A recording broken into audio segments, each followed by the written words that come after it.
Hello, friends, and welcome to episode 16. So, this episode has 3 simultaneous narrative storylines. It's gonna wind up being a little bit more fragmented than my normal reviews, but I'm going to present the story as it was presented to me, and we'll see how well we can muddle through this. So, we open on an explosion. That's a good way to get the audience's attention. I also have to say that it's clear we have yet to really embrace the Star Wars aesthetic of explosions, since they really want you to focus on the fact that it's exploding. Yeah, that's an explosion. Still exploding. Yep, there's lots of fire. Still exploding. So, oh, thank goodness we're finally moving on to something else. So this is Koza and his companion Rochelle. Not that we know any of that when the episode starts, and they do a good job of setting up a mystery, by Koza admitting that he's the one that blew up the spaceship, and that Rochelle is his recently freed slave that is now on the run with him. They're on the run from the Federation for something, we don't know what yet, and that they need to find a place to hide.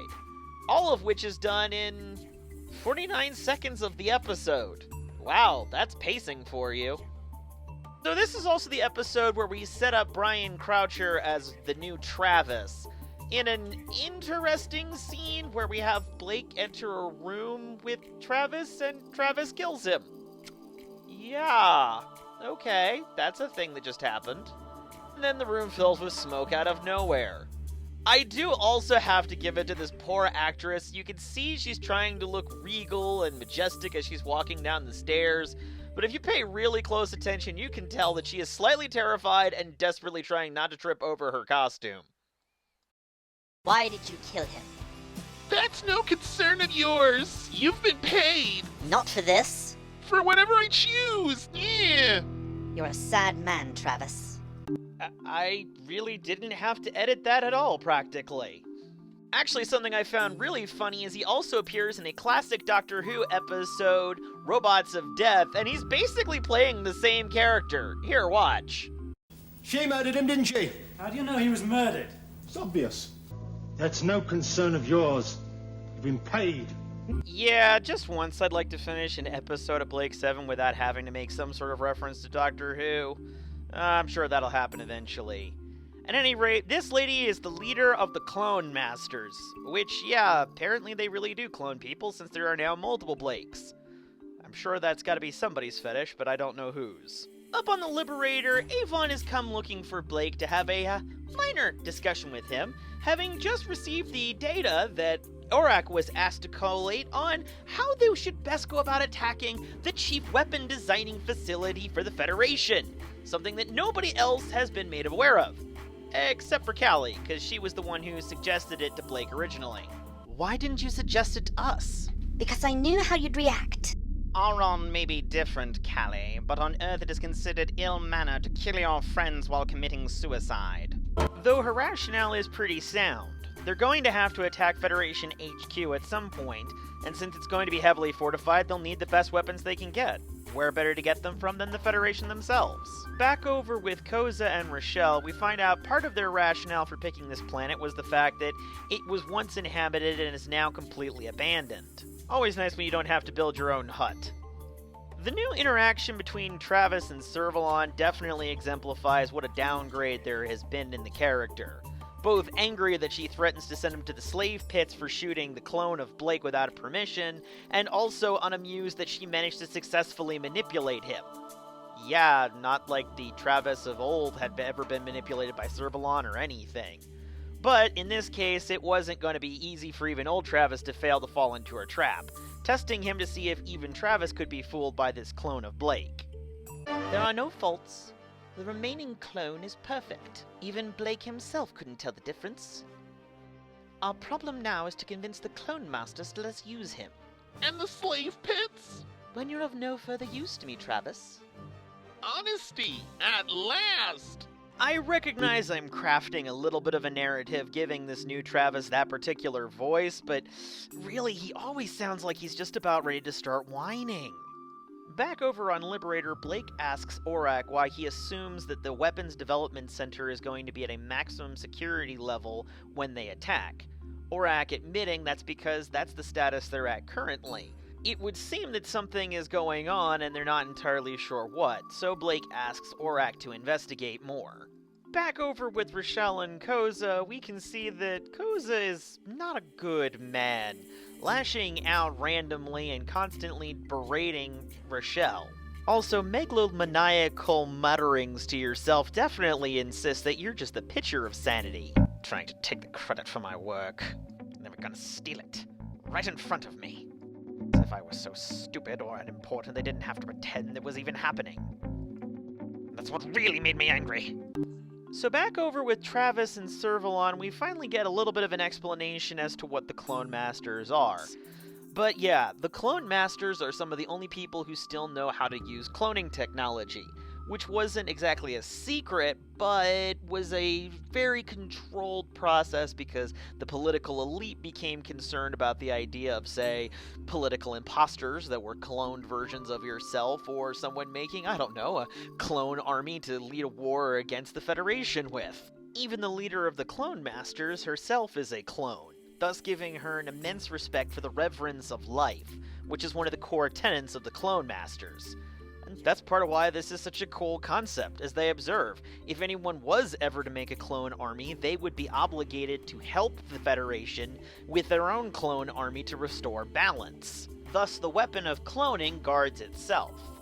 And they can even put the cloners of Camino to shame, since Blake is only a few hours old, but is already 35 years old, and has been fully versed in etiquette and behavior. And the Clone Master does allow the Federation to borrow their clone of Blake, provided that they don't use him to kill anyone. However, that's when Servalon gets word that somebody managed to break out of the weapons facility where they develop all of their specialist weapons, and they took something with them. A fact that is expanded on more by Aurak, even if the information they're able to glean isn't much. Mostly that Koza was a beta-grade technician who worked at the weapons facility, and the reason they're on high alert has something to do with EMEAK. Coming back over to Koza and Rochelle, we get a little bit of interesting character development with Rochelle, not only displaying her independence, but also revealing that slaves aren't allowed to ever listen to a conversation had between two free grades. The only other major element is we also set up Koza's insistence that he can hear something outside, even if Rochelle can't hear it. Back over with Servalon and Travis, it turns out that, yeah, Koza used EMEAK to escape the base, killing all of the other scientists who were working on Project EMEAK with him, and destroying all of their data, taking the prototype weapon with him. So, whatever this gizmo is, it's incredibly important, and he is literally the only one who knows anything about it in the universe at the moment. They've managed to narrow down what planet he's on, but they haven't concluded if he's left or not, since his shuttle appears to have blown up on re-entry. So they're going to have to wait until they have more clues as to whether or not he's still there. The only other bit that's mildly important is it appears that somebody has left a token of affection for Servalon. That particular someone is Carnell, who clearly went to the Lando Calrissian School of How to Dress Yourself, and thoroughly intends to be the next James Bond. And his and Servalon's dialogue is just amazing. It's going wrong, Carnell. Wrong? Mom, I'm mortified by your lack of confidence. If I lose Koza, and his invention, mortified is exactly what you're going to be. I realize that. So long as you do. But yeah, Carnell is a psychostrategist, a weaponized psychotherapist as far as I can tell. He's been working with Servalon to ensure that Koza would have the mental breakdown and would kill all of the other scientists and still EMEAK, thus allowing her to take her possession of it without anyone else in the universe knowing that she has it or how to replicate it. It's kind of a recycled version of her plan for Aurak, basically, since by the end of this, the only people that will know anything about it will be him and Servalon. Everyone else will be dead or on the run. There's a reason why Carnell isn't drinking tea at the moment. Back over on the Liberator, thanks to Aurak's help, Blake and the crew have more or less figured out where Koza's hiding, and are debating on going to rescue him. They more or less agree they probably should, if only to figure out what exactly EMEAK is. Why have we? I could live without it. It's just conceivable that you can't. Unless, of course, you want your last words to be, so that's EMEAK. Back over with Servalon and Carnell, they've managed to find the wreckage of the ship Koza had stolen. Carnell correctly deducing that this was a ruse designed to convince them that he had died in the crash. As Carnell observes, he's taken everyone and everything in this situation into account and has correctly strategized a plan to work around their strengths and weaknesses. Much like he's managed to figure out how to beat this expensive chess program at least 6 times in a row. He's also the master of the humble brag, it would seem. Carnell is also aware of Koza's growing inferiority complex and his idol worship of Blake, so suggests that they use the clone of Blake that they had made for them to convince Koza that in return for giving them EMEAK, they would let them join his crew. That way, Servalon can obtain the weapon without ever having to risk Koza destroying it. Not something that's likely to happen right at the moment, seeing as Rochelle has been awoken by a loud sound, and now something seems to be trying to batter its way inside of their little hiding room. In a nice little callback, we see the officer that Servalon was seducing back in Seek, Locate, and Destroy come to deliver her report.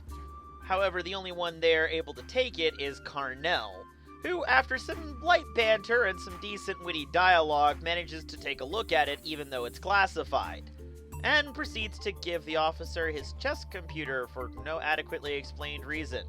Weird.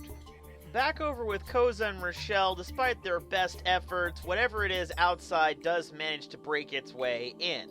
Fortunately, Koza has EMEAK and decides to put it to good use, proceeding to shoot it with a weird-looking gun thing, though it doesn't seem to do very much.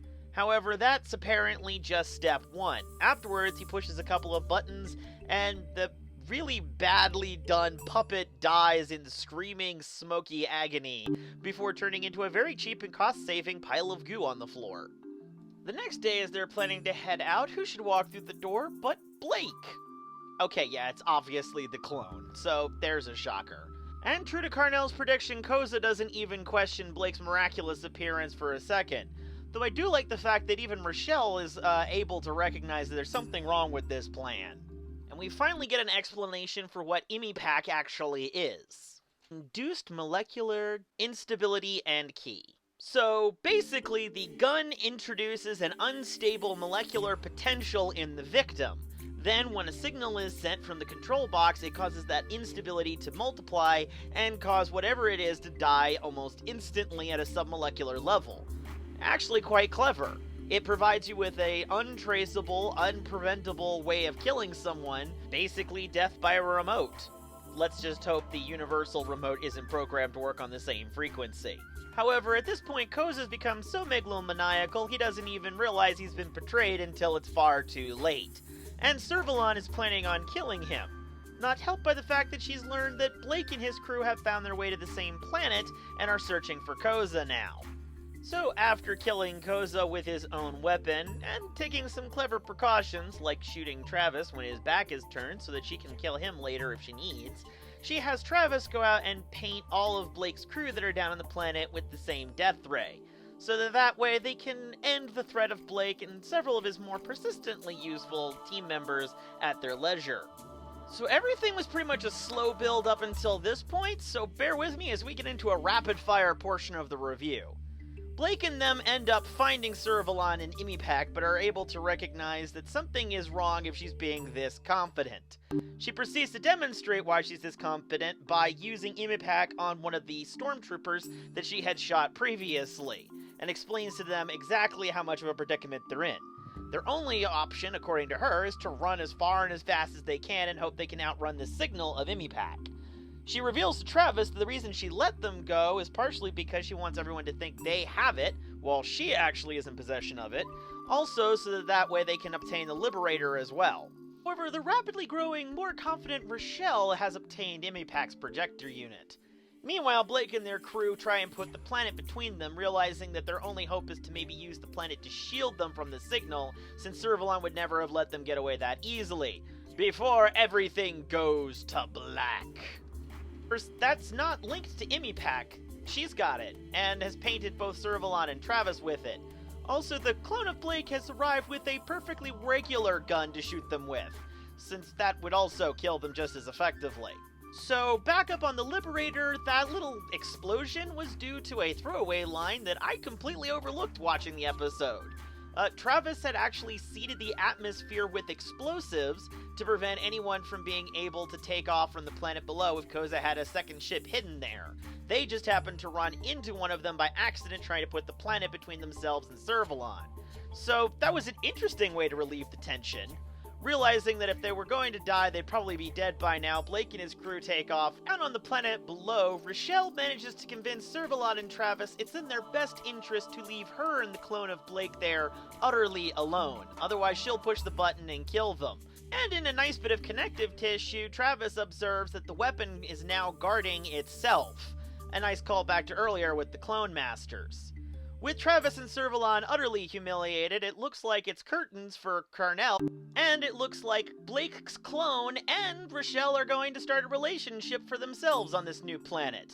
It's kind of nice to see that at least in one parallel universe, Blake gets to have a happy ending. Back at Space Command, they can't find Carnell, but he's left Servalon a message, letting her know that he had read the dossier, which was a plan to assassinate himself, and recognizes that his usefulness to Servalon was probably going to grow to an end as soon as he had helped her obtain EMEAK, so has now made himself scarce and she'll never be able to find him.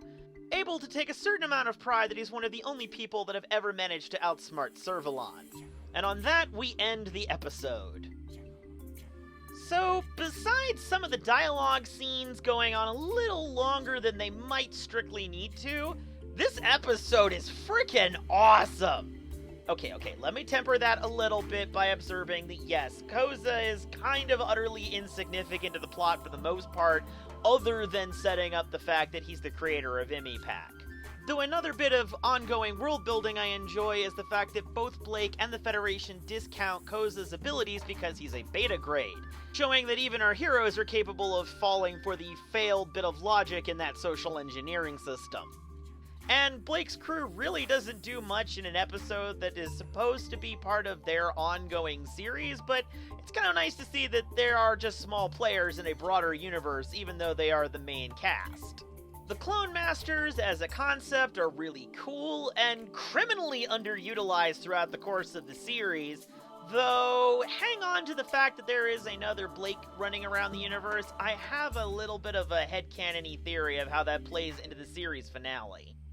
Likewise, EMEAK is a very creative way of introducing a new weapon into the series that I'm a little sad only got used this once. Something else that's really good about this episode is some of the dialogue, especially between the rest of the crew, is on point. Maybe I'm on your side, Callie. It's not a question of sides, Villa. No, it's a question of intelligence, so your opinion has very little relevance. See also the clips I used throughout the episode. Something else I enjoy that I'm not sure is completely intentional or not, but you can see that Blake's emotional state is slowly deteriorating, growing snappier and snappier with the crew as well as even Aurak, honestly, which I think does end up playing into one of the better episodes of this season. Well, that was another good episode, so what's next? Oh boy. Well, what can you expect from our next episode? Well, I have to apologize for not doing my due diligence on reviewing these episodes, unfortunately, so that'll be fun for some of you, I'm sure. We get to visit Space Hawaii, and we get to see some, interesting costumes. I'll hope you all join me for our next episode, episode 17, Horizon. Until next time, see ya! Hey friends, I hope you're enjoying the Blake 7 reviews, and if you are, then I encourage you to go show your support over at the official Blake 7 YouTube channel. And in speaking of support, I do all of these reviews as well as my fan films and my costume tutorials for free. So if you want to give me a little bit of cash to show your support and appreciation, I have links to my Patreon page below, as well as any other requisite links you may need. Until next time, have fun!